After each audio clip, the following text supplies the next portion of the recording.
Halo teman-teman semuanya, kenalin saya Ikut Suardana dengan NIM 251 505 10 Saya Ania Putra Dityasari dengan NIM 251505083. Dan saya Ketida Bawahi Nugraha dengan NIM 25150 51126. Nah, di sini kami akan melakukan observasi di salah satu sekolah dasar yaitu SLB Negeri 2 Singaraja yang berlokasi di Kabupaten Buleleng, Kota Singaraja. Oke, ayo kita ikutin keseruan kita. Halo teman-teman semuanya. Pada kesempatan kali ini, kami akan melakukan observasi langsung ke SLB Negeri 2 Buleleng. Yuk ikutin terus keseruan dan pengalaman kami.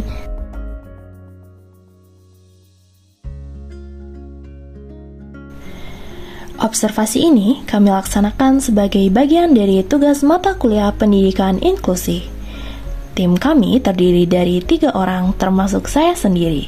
Kami datang bersama dan mengikuti seluruh rangkaian kegiatan sesuai dengan arahan dosen pembimbing serta koordinator tingkat. Dalam kegiatan ini, saya dan 2 rekan satu tim mendapatkan penempatan di kelas 3 sekolah dasar. Di kelas tersebut, kami mengamati secara langsung proses pembelajaran yang berlangsung, mulai dari cara guru mengelola kelas, menyampaikan materi, hingga berinteraksi dengan peserta didik sesuai dengan kebutuhan masing-masing. Tujuan utama dari observasi ini adalah untuk mengumpulkan data secara langsung di lapangan. Data yang kami peroleh meliputi penerapan pembelajaran inklusif, jumlah peserta didik dalam satu kelas, metode pembelajaran yang diterapkan, serta rata-rata usia peserta didik. Seluruh data tersebut dikumpulkan melalui pengamatan langsung selama kegiatan pembelajaran berlangsung. Selain melakukan observasi, saya juga melaksanakan wawancara dengan guru kelas.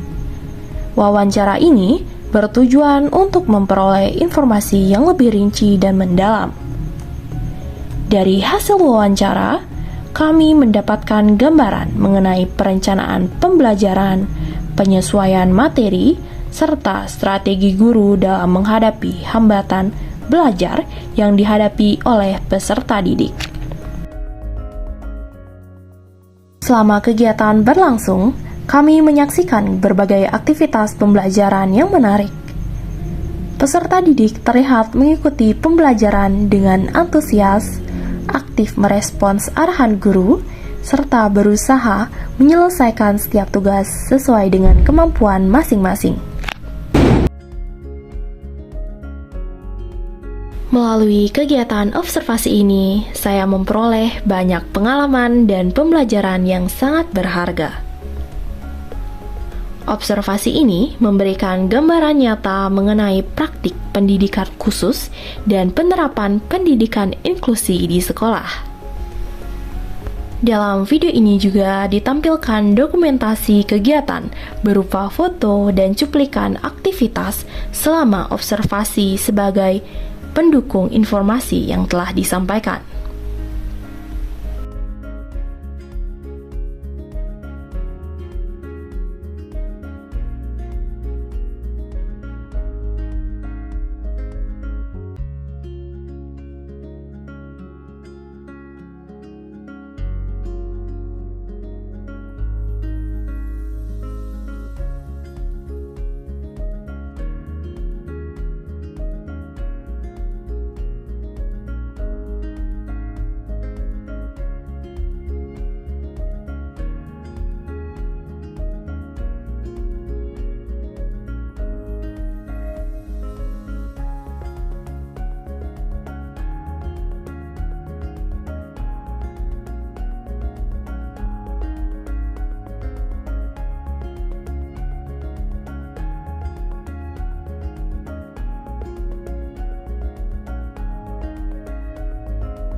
Pada bagian selanjutnya, video ini akan menampilkan hasil wawancara dengan pihak sekolah yang berisi penjelasan langsung untuk memperkuat data dan temuan selama observasi berlangsung. Peserta didiknya berapa orang di satu kelas ini? Kalau yang aktif, jadi full aktif 8 sisa 1, 2, 3, 4 orang. Seluruh kelas untuk laki-laki Untuk laki-lakinya 5 hingga 6. Satu yang di sekolah,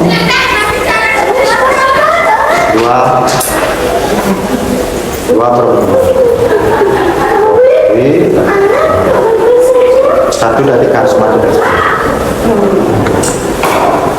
yang biasanya aktif kelas itu siapa? Jadi dalam artian apa ini? Aktif bisa berinteraksi. Yang bisa berinteraksi dua arah ada hampir semua sih bisa berinteraksi dua arah, cuma satu yang ini aja ada yang kosakata dan cara bicara yang masih berkurang. Ya hampir 90%-nya begitu. Kalau misalnya membuat aturan kelas, apakah para peserta didik itu berpartisipasi membuat aturan kelas? Kalau di kelas kecil, kita yang dari pendidik yang buat aturan kelas, untuk anak terus di kelas 3 tidak bisa buat untuk partisipasi. Ini partisipasi kita yang buatkan aturan, jadi dia yang harus membuat aturan karena kelas kecil. Kalau di sekolah bisa untuk di kelas kecil anak belum bisa mas. Untuk penetapan aturan tempat duduk itu seperti apa, Pak? Untuk penetapan aturan tempat duduk, pendidik menentukan berdasarkan kebutuhan masing-masing dan agar lebih kondusif. Misal contoh, si Agus tidak bisa dipadukan dengan si Putra. Kenapa? Karena Putra dia suaranya tidak mau diganggu. Si Agus aktif mengganggu, dia harus aktif.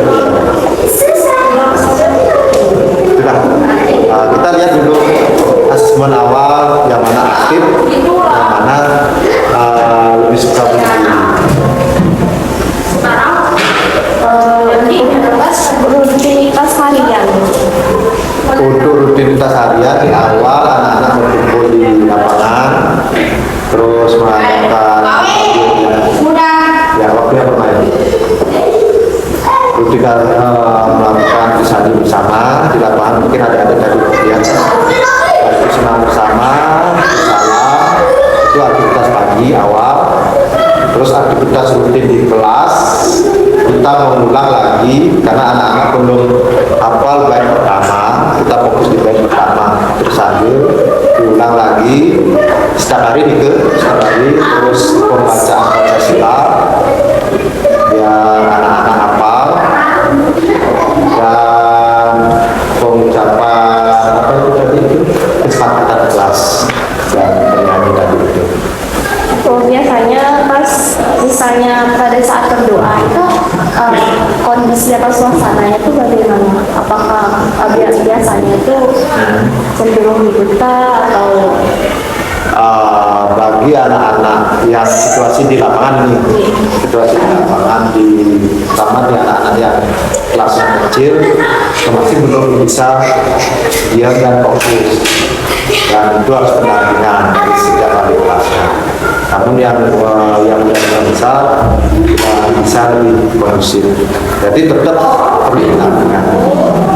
Rutinitasnya kita terus coba. Memang kenyataan di lapangan anak-anak anak-anak masih belum bisa diam. Tapi kita terus pendampingan, kita ulang-ulang lagi. Apa praktik yang Bapak gunakan dalam menangani keberagaman kelas? Prinsipnya anak-anak kita harus menguasai setiap karakter anak. Kita tahu kebutuhannya, kita tahu kebutuhannya. Di masing-masing anak itu punya karakteristik masing-masing berbeda. Nah, kita memfasilitasi itu. Semisal contoh si Putra, dia sudah bisa membaca menulis. Kalau kita kasih lagi membaca menulis, dia akan bosan. Baru kita kasih tantangan, kita kasih media, laptop, dia produk atau apapun itu, dia akan tertarik. Tapi yang masih di bawah, yang belum bisa cari stuk, yang masih mengeja, kita ulang lagi itu di praktek mengejanya. Yang masih perlu terapi bicara, kita kasih terapi bicara tadi berupa gambar kan, yang mengucap karena kosakata dari anak-anak ini sedikit yang membicarakan kosakata. Dia kadang anak-anak dia mampu apa maksud dari itu makan, tapi dia mengucapkan kosakata. Kayak itu tadi ibu, ya, dia bu. Kita harus lagi drill, kita kasih apa itu stimulus.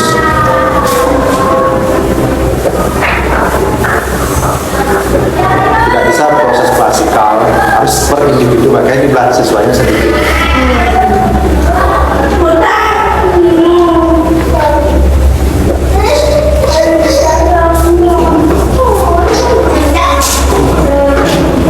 Dan poin prinsipnya juga berkesinambungan juga, ya anak lebih bisa memahami kadang apa yang disampaikan hari ini itu jadikan besok lagi berkesinambungan lagi maka dia memahami.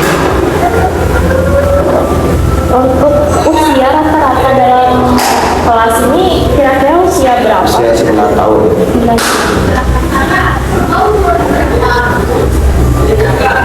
Untuk kelompok latar belakang agama atau etnis, apakah mereka semua sama atau ada yang berbeda? Kebetulan kelas kita semua beragama Hindu.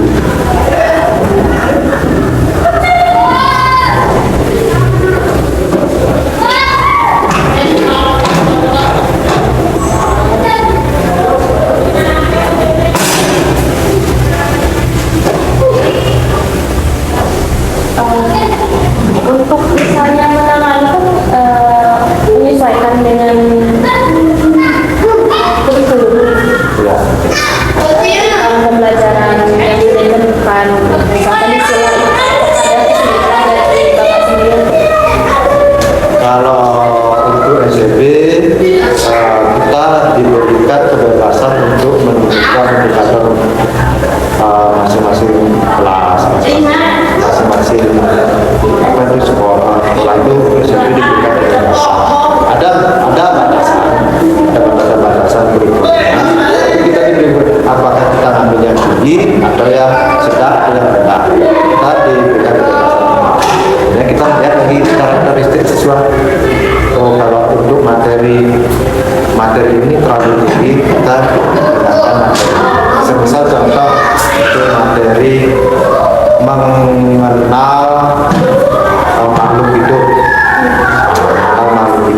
baik yang hidup maupun yang mati. Anak-anak belum bisa membedakan. Semua dikira mungkin matahari itu kayak kemarin matahari nggak hidup karena dia bergerak. Itu yang belum bisa membedakan. Kita lebih rendahkan kita lebih sederhanakan makhluk hidup ini ada ini aja, manusia, tumbuhan, hewan. Kita spesifik lagi, kita kasih contoh-contoh real.